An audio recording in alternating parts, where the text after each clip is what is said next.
Welcome to Sri Murugan சமையல். இன்றைக்கி வந்து நம்ம செட்டிநாடு மீன் குழம்பு செய்ய போகிறோங்க.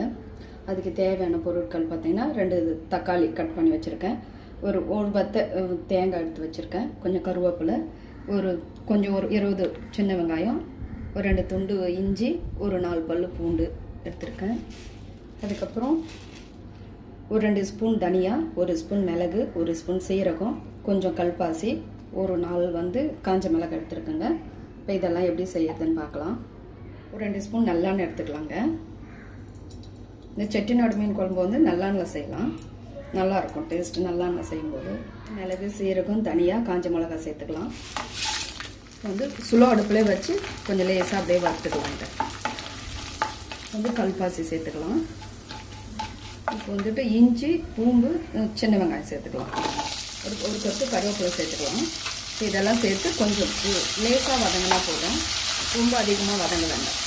வந்துட்டு தக்காளி சேர்த்துக்கலாங்க. வந்து தக்காளி வெங்காயம் எல்லாமே வதங்கிச்சு. இப்போ கொஞ்சம் தேங்காய் சேர்த்துக்கலாங்க. இப்போ வந்து இதுக்கு வந்து செட்டிநாடு மீன் குழம்புக்கு வந்து தேங்காய் அதிகம் சேர்க்க தேவையில்ல, மீடியமாக ஒரு வெட்டு அந்த அளவுக்கு சேர்த்துக்கினா போதும். இப்போ இது ஒரு 2 நிமிஷம் இப்போ அதை அப்படியே வதக்கிட்டு ஆஃப் பண்ணிக்கலாம். இதை ஆஃப் பண்ணி ஆற வச்சு அரைச்சி எடுத்துகிட்டு வந்துடலாம். வேறு ஒரு பவுலுக்கு மாற்றிக்கலாம். இப்போ நம்ம வதக்கி வச்சுருந்தா இந்த மசாலா அரைச்சிட்டு வந்துடலாங்க. கொஞ்சம் நல்லெண்ணெய் சேர்த்துக்கலாம், கடுகு சேர்த்துக்கலாம். கடுகு பொரிஞ்சிருச்சு. கொஞ்சம் சீரகம் சேர்த்துக்கலாங்க. வெந்தயம் கொஞ்சம் சேர்த்துக்கலாம். வந்துட்டு கொஞ்சம் சின்ன வெங்காயம் கட் பண்ணி வச்சுருக்கேன், பெரிய வெங்காயமும் கட் பண்ணி வச்சுருக்கேன், 2 சேர்த்துக்கலாம். நீங்கள் ஃபுல்லாக சின்ன வெங்காயமே வேணும்னாலும் சேர்த்துக்கலாம். இது கொஞ்சம் வதக்கிக்கலாம். கருவேப்பிலை சேர்த்துக்கலாம். இப்போ வெங்காயம் எல்லாம் கொஞ்சம் நல்லா வதங்கிடுச்சு. இதில் வந்து ஒரு 2 ஸ்பூன் குழம்பு மிளகாத்தூள் எடுத்துருக்கேன், 1 ஸ்பூன் மல்லித்தூள், கொஞ்சம் மஞ்சத்தூள் எடுத்துருக்கேன். மல்லித்தூள் வந்து ரொம்ப கம்மியாக சேர்த்துக்கலாம். ஏற்கனவே நம்ம மல்லி சேர்த்துருக்கோம், வேறு மல்லி சேர்த்து நம்ம அரைச்சிருக்கோம், அதனால் எல்லாமே கொஞ்சம் கம்மியாக எடுத்துருக்கேன்.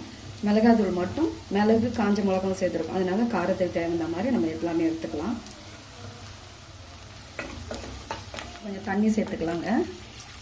கொஞ்சம் புளி சேர்த்துக்கலாங்க, ஒரு சின்ன லெமன் சைஸ் புளி. இதோட இன்னும் கொஞ்சம் தண்ணி சேர்த்துக்கலாம். 1 ஸ்பூன் கல் உப்பு சேர்த்துக்கலாங்க. இதை கொஞ்சம் கலந்து விட்டு அப்படியே ஒரு மூடி போட்டு விட்டுக்கலாம். ஒரு 5 நிமிஷம் இது கொதிக்கட்டும். இப்போ ஓப்பன் பண்ணிக்கலாம். ஓப்பன் பண்ணிவிட்டு இதை அரைச்சி வச்சுருந்தா அந்த மசாலா இதில் சேர்த்துக்கலாம். இன்னும் கொஞ்சம் தண்ணி சேர்த்துக்கலாம். மீன் குழம்பு வந்து கொஞ்சம் தண்ணியாக இருந்தால் தான் நல்லாயிருக்கும்.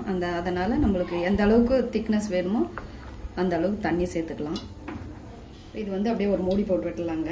ஒரு 5 நிமிஷம் கொதிக்கட்டும். 1/2 கிலோ மீன் வாங்கி நல்லா உப்பு மஞ்சள் போட்டு நல்லா வாஷ் பண்ணி வச்சுருக்கேங்க.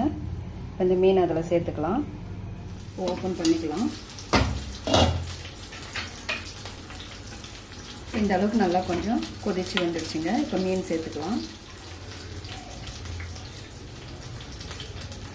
இது வந்து பார்த்திங்கன்னா அப்படியே லேசாக அழுத்தி விட்டு அப்படியே கொஞ்சம் நேரம் மூடி போட்டுக்கலாம். இந்த மீனெல்லாம் கொஞ்சம் வேகணும். அப்படியே மூடி விட்டுடலாம். ஓப்பன் பண்ணிடலாங்க. இப்போ எண்ணெய்லாம் நல்லா பிரிஞ்சு வந்துடுச்சு, மீனும் நல்லாவே வெந்துடுச்சு. ஆஃப் பண்ணிடலாம். கொஞ்சம் கொத்தமல்லி தழை சேர்த்துக்கலாம். மீன் போட்டுட்டு அதுக்கப்புறம் நம்ம அதிகமாக இது வந்து இப்படி கலக்க வேணாம். அதை அப்படியே ஆஃப் பண்ணி மூடி போட்டுடலாம்.